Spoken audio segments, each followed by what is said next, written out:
What's up, guys, and welcome back to the podcast. I'm excited for today's episode because we're doing something a little bit different today. Instead of telling you how to lose fat, I'm going to tell you exactly how to fail at it. Like, guaranteed 4 ways that you are not just making fat loss 10 times harder for yourself than it has to be, but the ways that you are literally making it impossible for yourself to achieve. So if you're a woman who's meal prepping every week, you're up doing your workout before the sun's even up, you're grinding through a 10 to 12 hour workday, then you're forcing a walk before dinner because you have to get your steps in, and somehow you are still not seeing changes in your physique. I feel you because I've been there before.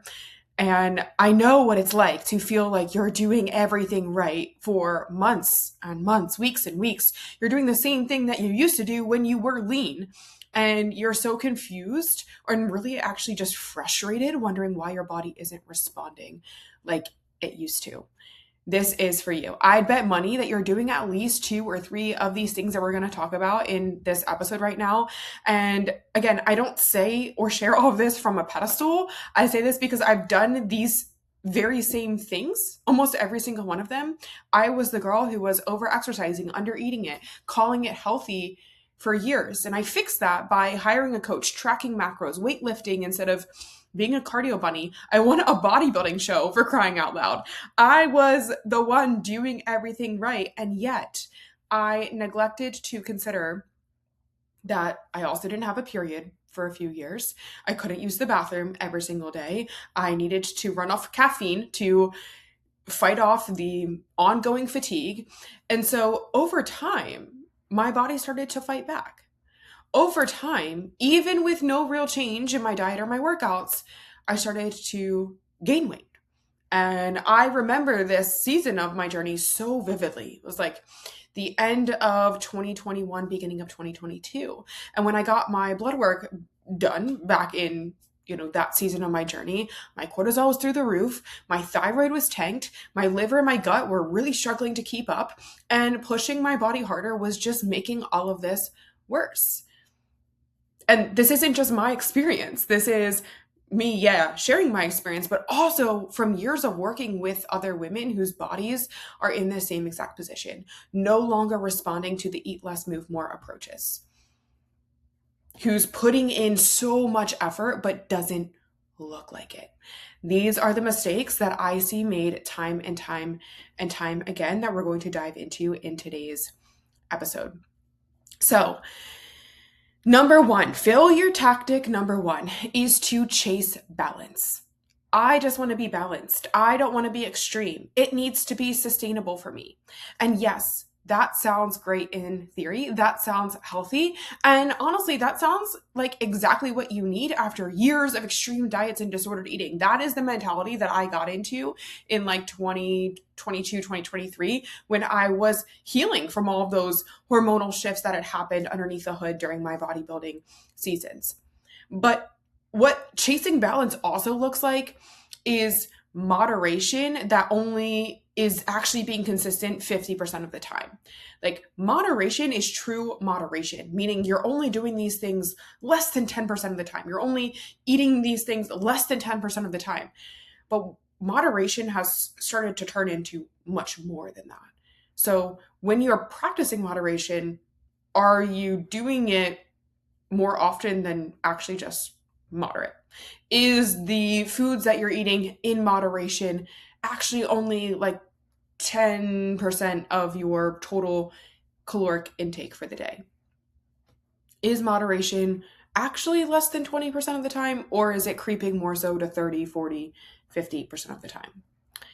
Another way that this chasing balance kind of shows up is you're not tracking entirely, because tracking feels toxic now after doing it for so long and doing it in a more of like an extreme way. So now you are not tracking, you are just guessing at your portion sizes, you're kind of grazing throughout the day and calling it intuitive eating.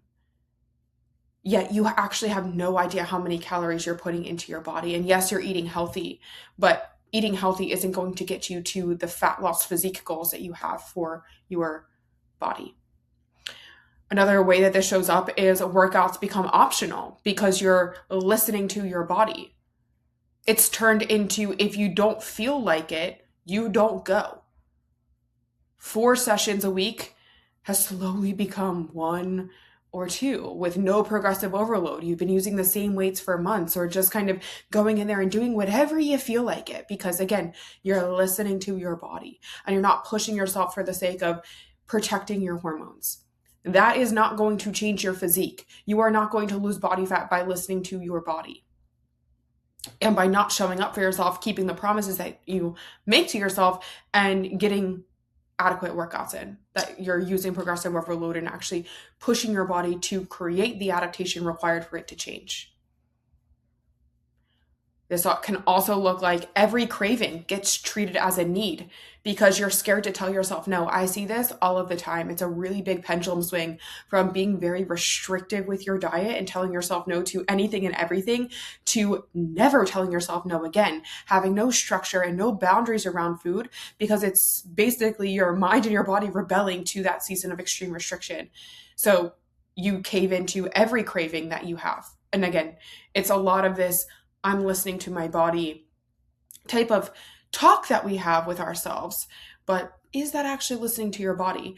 And or do you actually know how to listen to your body after years of chronic dieting? Probably not. Probably not. You only know how to listen to diet rules or rebel against them. I've also seen this look like discomfort and discipline being rebranded as disordered. It requires you to get outside of your comfort zone, to do things that you don't want to do, to be disciplined and show up when it's hard, to actually change your body and have a successful fat loss phase, or frankly, to have a successful healing phase too. It requires a different degree of discipline and discomfort. A real calorie deficit, an intense workout, a few weeks of structure, of boundaries, of strong standards for yourself. Anything that requires effort these days is getting labeled as like diet culture or hustle culture. So the truth of the matter is, a lot of you are just too soft. Like, you're not pushing yourself enough, consistently enough, for change to actually happen. And I get it, because I've been here. I've experienced this pendulum swing too. On one hand, it feels good to not be one of those super obsessive girls anymore where your entire life and identity is wrapped up in macros and MyFitnessPal and how much weight you're lifting at the gym. That feels good. There's a degree of freedom that you feel with that. And on the other hand, it's just not within your DNA to settle. You're a high achiever. Your high achiever DNA does not want to settle. So there's this quiet underlying dissonance with almost the feeling that you've let yourself go. It's almost this quiet disappointment that you feel in yourself, and this plateau and or confusion on, hey, how do I lock back in again, dial back in again, hold myself to higher standards again without going back to extremes? Because at this point, yeah, you're not restricting yourself, but you're also not proud of how your body looks and feels. And that, to a certain degree, is just as bad of a problem. And instead of doing something about it, you're in this season of avoiding it, avoiding the accountability that you need to start seeing results again. And yet you're sitting here wondering why your body isn't changing, why nothing's working for you, why you've tried everything. Well, let's be honest, you're just simply not being consistent enough to actually see change. You're not pushing yourself hard enough to actually see change because you've found a season of comfort and you've settled in that. And this next level of your health journey is requiring you to learn a new level of what health actually looks like, to not be caught up in this pendulum swing from one side to the other, but to truly find the middle. And that isn't chasing balance. That isn't what we call sustainable. Because honestly, what we call sustainable is really just what's keeping you stagnant, is really just what's sabotaging you.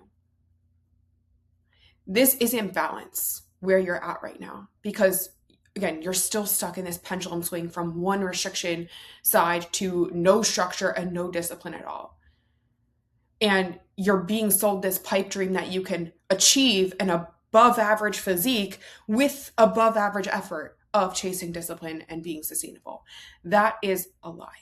If you want to get lean and fit and in the kind of shape that I know that you do, that above average physique where you walk into a room and people turn heads and look at you and are like, wow, she looks good. Where you can put on whatever you want in your closet. You can go shopping and buy whatever you want because the clothes actually fit you. It is going to require you to do things that most people won't do, that most people, frankly, are going to say is weird or disordered or restrictive because they wouldn't do it. You need to hold yourself to those higher standards. You need to do the things that sometimes you don't want to do. You need to not listen to your body if you want to change it. You need to listen to the plan that is built for your body to change it in a healthy way. Fat loss requires a consistent calorie deficit over time. Balance, as most people chase it and practice it, is just permission to not stay in that consistent calorie deficit, to not be consistent, to not show up when it's hard, to kind of like average out discipline and indulgence until nothing actually changes. You get to earn your balance after you've gotten to your goals. That is the mistake number one that I see women making over and over and over again. And I want to just wrap this part one up with a little bow that this is not me giving you permission to go back to extremes. There is a way to hold yourself to a higher standard while protecting your health, your hormones, your physical and mental well-being. That is the skill that you need to learn. And for me personally, that required me to hire support, to hold me accountable, to not being stuck in this pendulum swing over and over, to give me the structure and the discipline and the accountability without relying on my own self to do it. I had to hire a coach for that. And I helped other people do this. So I see that with a lot of high achieving women, that you need to outsource this plan. You need to outsource these standards and these expectations, because if you are dependent on yourself setting them, that's where it becomes unhealthy and extreme, or where you just fall short of what's actually required to see the changes that you need. So that's part one. Number two is rushing your maintenance phase, or better yet, just skipping the maintenance phase entirely. This one is for the girl who wakes up one day and you decide you're just ready to lock in. So you cut your calories hard, you add cardio on top of your lifts. If you're listening to this, this isn't a new thing for you. Like, you've probably done this whole lock-in thing a few times before. You've got a timeline in your head, whether it's the next trip, the next wedding that you're in, and you expect your weight to drop week after week after week up until that event. And if and when that doesn't happen, you feel like you've done something wrong. So the first 2 weeks are great. You're locked in, you're consistent, you're seeing progress, but then it stalls. The motivation goes away. That dopamine hit that you got from starting something new is gone.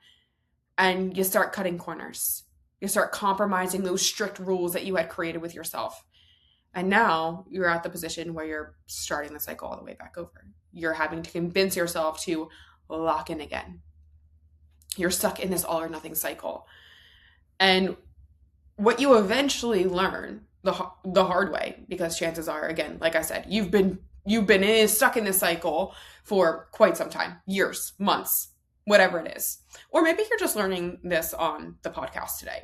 But what you learn is that your metabolism was compromised from the get-go of starting that strict diet phase.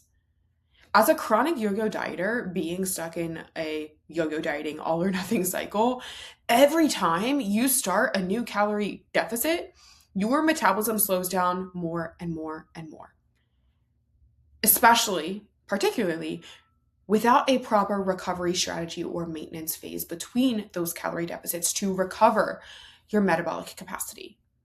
So your body is in a state where it is resisting fat loss. And you have to get more and more and more aggressive and strict each time that you do a calorie deficit, just to see the slightest bit of movement in your physique or in your weight.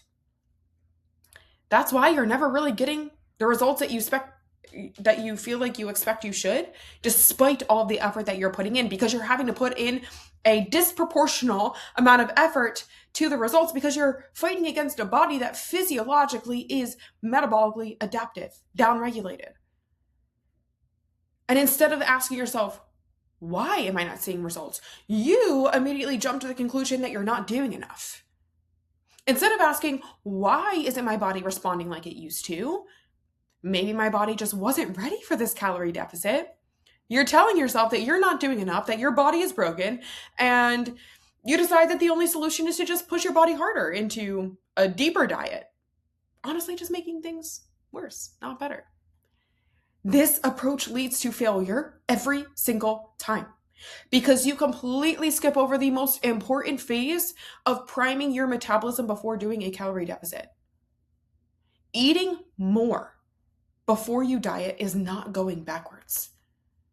It's not delaying your results. It's actually, in my opinion, and in what I've seen time and time and time again with clients, it's actually the fastest path because you build a body that is primed to actually respond when you go into a calorie deficit. This is not the part that no one talks about because it's not sexy. There is no before and after of, hey, I patiently rebuilt my metabolism for 8 to 12 weeks before I started this calorie deficit. But it's the difference between seeing results versus stalling within the first couple of weeks or stalling after only the first couple of pounds. The difference is a primed metabolism because you were patient enough with a maintenance phase for long enough for your metabolism to be primed. Ideally, that maintenance phase should be for however long you dieted for. The longer you've been under fueling, the longer that your body needs to recalibrate and trust you again. Most women either A, like I said, skip this maintenance phase entirely and just go straight into the calorie deficit and then wonder why their body's not responsive. It's because your metabolism is completely downregulated. Or most women rush the maintenance phase where you bring your calories up to maintenance because you know that you should and you've heard about reverse dieting and you want to make sure that your metabolism is healthy, but you rush through it. You're only at maintenance for 6 weeks, 8 weeks, and then you get really uncomfortable in your body and you rush straight back into the calorie deficit.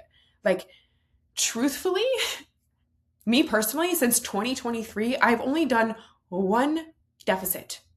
For the rest of that time, 3 years, I've been at maintenance. Too many women are scared to do that, and that is your problem. Too many women are scared to eat more that they never actually lose weight. And I will die on that hill.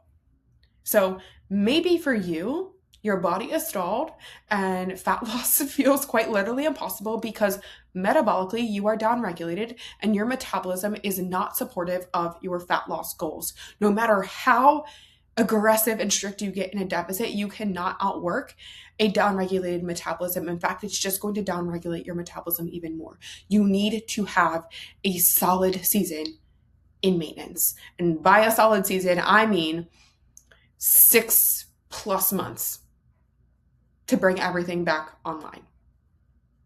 That is number 2. Number 3 is never actually checking what's going on inside of your body. And this goes hand in hand with the metabolism section or the maintenance phase. So it's going to be a little bit of a quicker section here. But the theme that I'm seeing with a lot more women now lately is that you do a reverse diet and then you go into a deficit and your body still plateaus. Like, we did the whole maintenance phase thing. And this is a situation where we have to look deeper instead of pushing harder. There are many hormone or gut issues that could be going on that is stalling your body's progress and ability to respond to a deficit.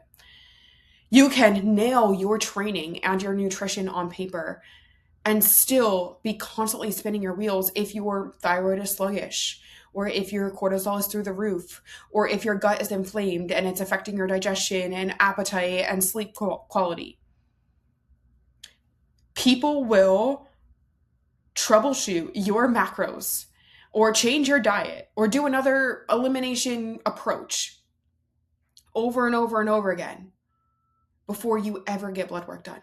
Yet blood work is giving you the answer for the exact changes that you need so you can stop guessing and start actually changing. I'm not saying that every stall is hormonal. Honestly, most aren't. And that's why I put this all the way down at number 3. But if you have been doing everything right for months and have nothing to show for it, one of the ways to guarantee failure at fat loss is to ignore the fact that your hormones in your gut call the shots and never get testing done, never get answers. And I'm not talking about testing done from your doctor because that's not actually getting to the root cause. I'm talking about actually going and getting functional lab tests, blood work for your hormones, and a stool analysis for your gut. That will give you answers around what's stalling your body from responding, why your body is in such an inflamed and reactive state. If you're someone listening to this who has more symptoms than just weight loss resistance, I'm talking fatigue, I'm talking irregular cycles or intense PMS symptoms, I'm talking bloating where you're not using the bathroom daily. Like, think back to the version of myself that I told you about earlier in this podcast episode, back at the end of 2021, beginning of 2022. I wasn't using the bathroom every day. My period had been missing for a long time. I was relying on caffeine to get by, and my weight had shot up like 20 pounds in the matter of 2 or 3 months. And I was like, what is going on? I don't recognize myself anymore. If that is how you're feeling, then chances are there's something underneath of the hood that's going on that we need to address. And this conversation goes far beyond calories in versus calories out when it comes to your physique transformation journey. So that is number 3. And then number 4 is a complete 180 here, but we're really talking about your mindset. Number 4 is having a victim mindset. If you're someone sitting there thinking, feeling, nothing ever works for me. What if this doesn't work for me? My life is just too crazy busy. I just have too much going on for this. And you're not believing in your body's ability to heal or to change or to respond. The truth is, yes, some of you listening to this have it harder than others. But harder does not equal impossible. The only thing that makes fat loss or physique transformation impossible is if you continue to believe that it is impossible for you. Like, this mentality that you are so special and so unique and so different and just such a snowflake that the strategy and the approach that has worked for millions of other women is not going to work for you. If you actually do the work and show up and execute and continue to troubleshoot when things aren't responding in the way that they should. It's like, okay, it's not responding. And so what do I need to change? What do I need to do differently? What answers do I need to find? Instead of just saying, oh, it's not working for me, I'm just going to give up. Or I'm just stuck in this body, or it's just my age, or my life's just too busy for this. I'm just too stressed. If you are using your excuses or your circumstances as excuses, that they are just so difficult that no approach is ever going to work for you and that there's no solution to your situation, well, that's why you're stuck, and that's going to continue to make fat loss impossible for you. Victim mentality is a very protective way of thinking because it protects you from having to do the work. It protects you from having to try, because if you don't try, then you don't fail. And that saves your ego. But it also keeps you stuck. It guarantees that you're never going to get to the health or the body that you feel proud and confident in. If you have a problem with your healthier body, there is a solution for it. I guarantee you of that. You just haven't found it yet. But you only fail if you stop looking for it. So if you have felt or thought any of these things about yourself or your body, first of all, I just want you to know that you are not alone. I talk to victim mindset women all of the time. And sometimes it just takes a shift in your perspective to realize that, hey, there is a solution to your circumstances every single time. You just need to develop a solution-oriented mindset instead of allowing your circumstances to dictate your results over and over and over again. And honestly, allow your circumstances to prevent you from taking the next step of trying the next thing, trying something new, being okay with it's okay if it doesn't work for me. I will keep trying until I find what does. That is the mentality of success in anything, but especially when it comes to physique transformation and fat loss. So, to just wrap up today's episode with a quick little review, if you want to guarantee failure with fat loss, number one, chase this vague idea of balance instead of building structure in a plan that you can stick to, that you know is going to get you results. Number two is to rush or skip a maintenance phase entirely and live your entire life constantly dieting in a calorie deficit. Number three is to never check your hormones or your gut health, or to only check it through Western medicine approaches that isn't actually getting to the root cause. And number four is to just sit in victim mentality. If you take each one of these three things and you flip it on its head, you've basically got the blueprint for exactly what does work, for how to achieve fat loss, how to have success with it. All right? And maybe that's my next episode. But that's all that I have for you guys today. If this one hit close for home, and for most people, I hope that at least one of these different pieces will. I would love to hear. I would love to know which one has been your biggest roadblock so far. You can obviously shoot me a DM, or the application for coaching is going to be down in the show notes below. Thank you guys for tuning in, and I'll talk to you in the next episode.